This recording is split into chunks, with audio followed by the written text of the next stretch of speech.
Olá, crianças! Boa tarde! Tudo bom com vocês? Hoje nós estamos aqui para mais uma aulinha de produção textual. Sim, hoje nós iremos continuar o nosso estudo sobre conto, certo? Nós iremos iniciar este momento com a correção da atividade passada, a atividade que falava sobre o conto que nós lemos, ok? Peguem o livro de produção textual e o abram na página 19.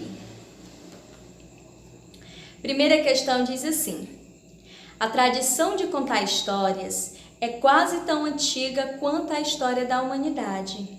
De que maneira você associa o dito popular "quem conta um conto aumenta um ponto" à tradição de contar histórias? Olhem só. O que isso quer dizer? Por quê?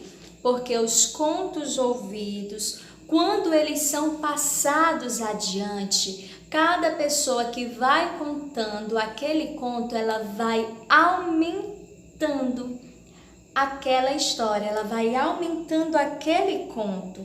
Por quê, tia?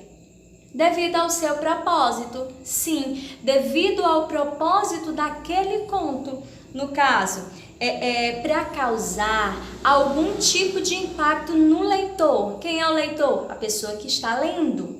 Então, a cada vez que aquele conto ele for contado, ele for passado adiante, ele estará sendo aumentado mais um pouquinho, aumentado um fato aqui, aumentado um fato ali, e assim por diante, ok? A segunda questão diz assim: sobre o conto inicial Guerra Civil, que tipo de conto você acredita que ele seja? Conto de fadas, conto popular, conto de mistério ou conto de humor? O conto que nós lemos, o conto Guerra Civil, ele é um conto de humor. Sim, é um conto de humor. Olhem, crianças, vocês devem observar o quê? A grande comicidade no texto. Sim, o texto vocês podem observar que ele é cômico, que ele é engraçado. Houve toda uma situação para no final descobrir o quê? Que eles estavam assinando. Terceira questão. Ainda sobre o conto Guerra Civil, responda: qual é o enredo? Escreva resumidamente. Tia Vanessa, qual é o enredo dessa história? É a iminência de uma guerra civil. Sim, de uma guerra civil entre os revolucionários de Caguassu e os legalistas de São Tiago. Esse que é o enredo. O enredo é a guerra civil entre os revolucionários e os legalistas, certo? Letra B. Quem conta a história participa dela ou apenas transmite? Crianças, a história ela é apenas transmitida pelo narrador. Esse conto não tem um narrador personagem, não. O narrador apenas está narrando. O narrador não participou da história, certo? Letra C. Em que espaço e tempo desenvolve-se a trama? Olha, a história acontece às margens do rio Jacaré. Vocês podem observar que no conto foi citado várias vezes o rio Jacaré.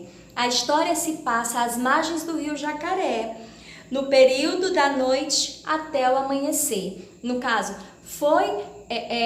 a história aconteceu, né, em um período do anoitecer ao amanhecer, da noite até o dia. Letra E. Qual é o desfecho? A mensagem foi codificada? Sim, a mensagem foi codificada e o comandante enviou uma resposta. Letra F. A história apresenta diversos personagens. Qual deles você acredita ser o principal e qual é a função dele na narrativa? Olhem só. Essa questão é uma questão pessoal. Sim, é uma questão pessoal. Eu li as respostas de vocês. Eu acredito que o personagem principal seja o Leônidas. Eu acredito. Porém, teve várias respostas diferentes, né? Alguns colocaram que foi o comandante, outros colocaram que foram os legalistas, os revolucionários, o Leônidas e assim por diante. Como eu falei anteriormente, essa questão, ela é pessoal. Ok, crianças? Olhem, nós acabamos de desvendar, destrinchar, vou falar assim, um conto que foi lido na aula passada. Porém, hoje eu irei ler um outro conto. Um conto é um dos contos mais conhecidos de Joaquim Maria Machado de Assis, o famoso Machado de Assis. Certo?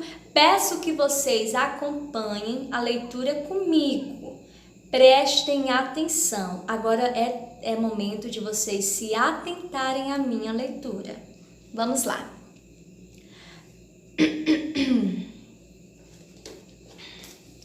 A carteira. O conto tem por título A Carteira.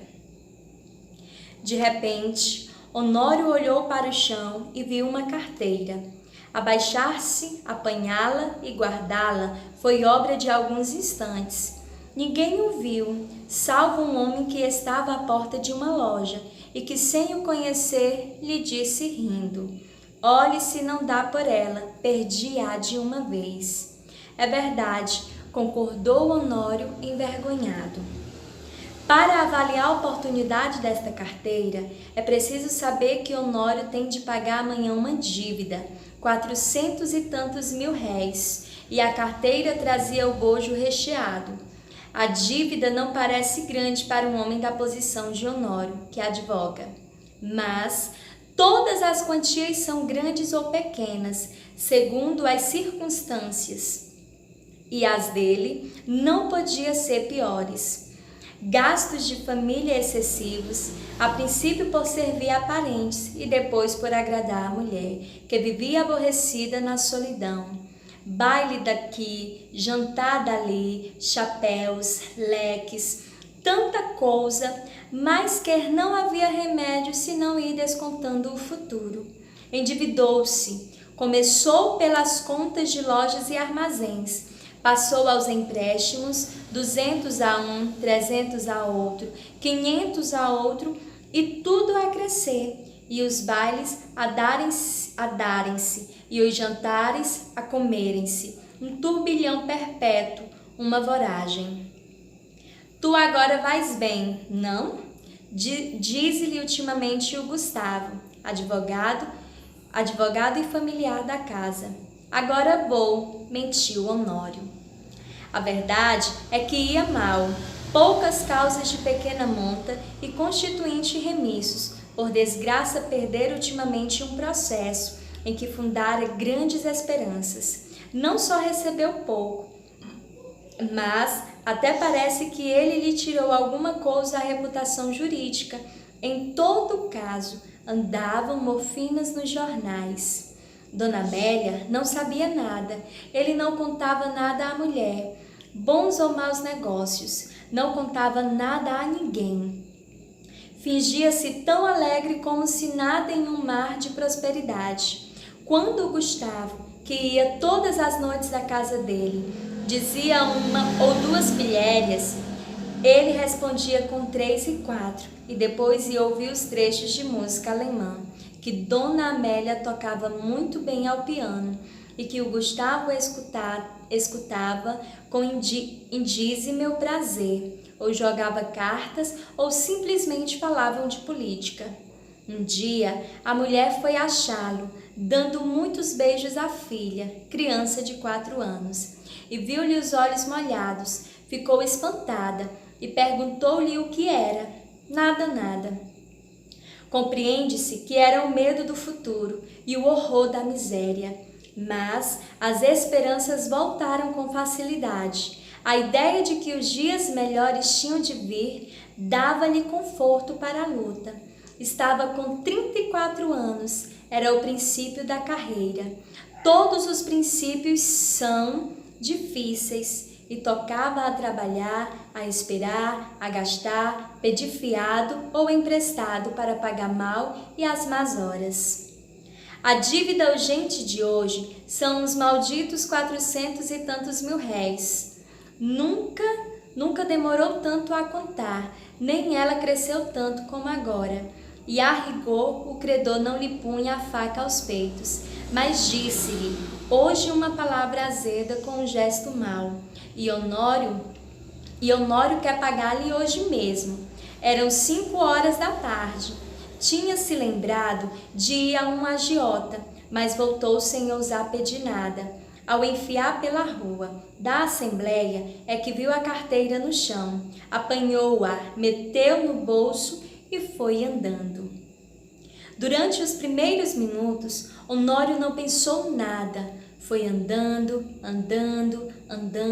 até chegar ao Largo da Carioca. No largo, parou alguns instantes, enfiou depois pela Rua da Carioca, mas voltou logo e entrou na Rua Urigaiana. Sem saber como, achou-se daí a pouco no Largo de São Francisco de Paula. E ainda, sem saber como, entrou em um café. Pediu alguma coisa e encostou-se à parede, olhando para fora. Tinha medo de abrir a carteira, podia não achar nada, apenas papéis e sem valor para ele. Ao mesmo tempo, e esta era a causa principal das reflexões, a consciência perguntava-lhe se podia utilizar-se do dinheiro que achasse. Não lhe perguntava como ar de quem não sabe, mas antes com uma expressão irônica e de censura.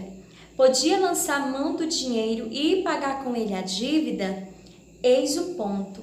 A consciência acabou por lhe dizer que não podia, que devia levar a carteira à polícia ou anunciá-la, mas tão depressa acabava de lhe dizer. Vinham os apuros da ocasião e puxavam por ele e convidavam-no a ir pagar a cocheira.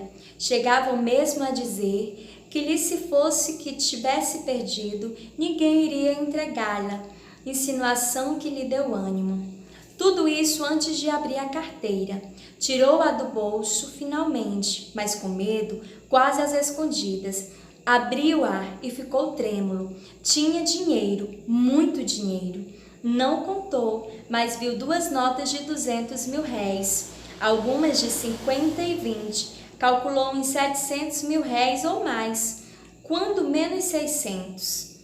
Era a dívida paga, eram menos algumas despesas urgentes. Honório teve tentações de fechar os olhos, correr à cocheira, pagar, e depois de pagar a dívida, adeus, reconciliar-se-ia consigo.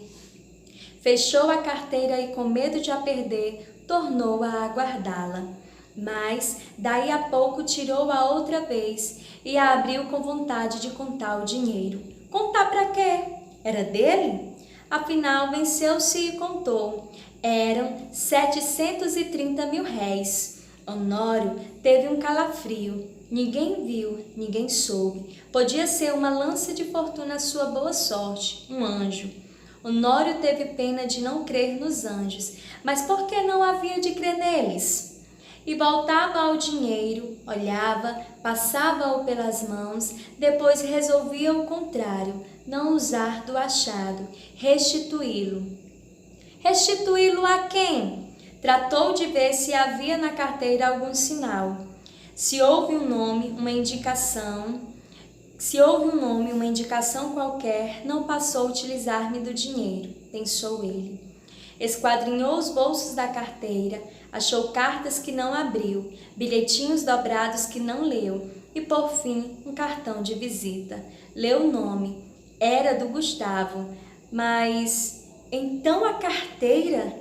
Examinou-a por fora e pareceu-lhe efetivamente do amigo. Voltou ao interior. Achou mais 2 cartões, mais 3, mais 5.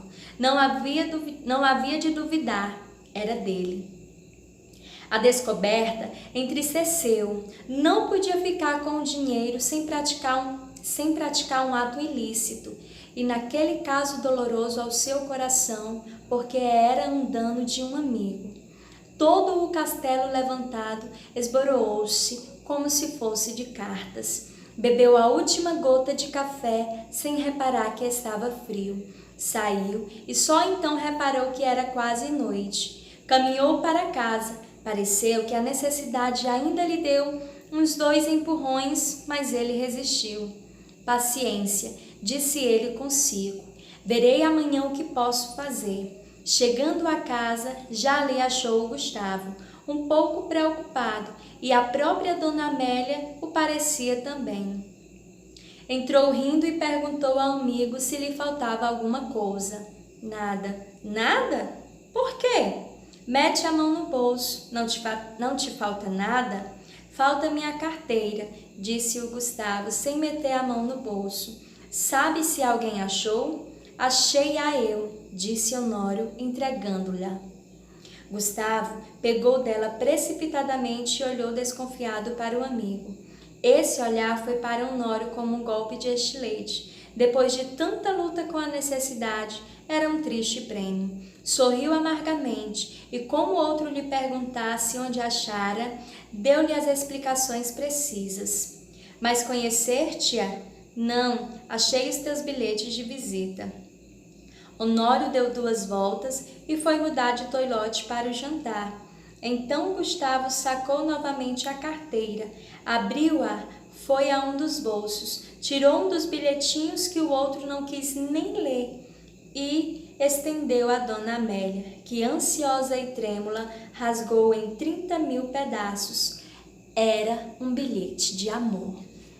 Olha só que circunstância, não é verdade? Hein? O que é que vocês entenderam por este conto? Hein, crianças? Sim, o amigo Gustavo e a Dona Amélia estavam traindo o senhor Honório. Olha só que teve toda uma reviravolta para no final nós sabermos que o amigo Gustavo estava trocando bilhetinhos de amor com a Dona Amélia. A Dona Amélia era a esposa, a mulher do senhor Honório. Prestem aí como é o conto, como um conto ele enlaça a gente, como um conto ele desperta essa paixão, esse prazer pela leitura, esse prazer pela narrativa, pela história contada, pela história lida.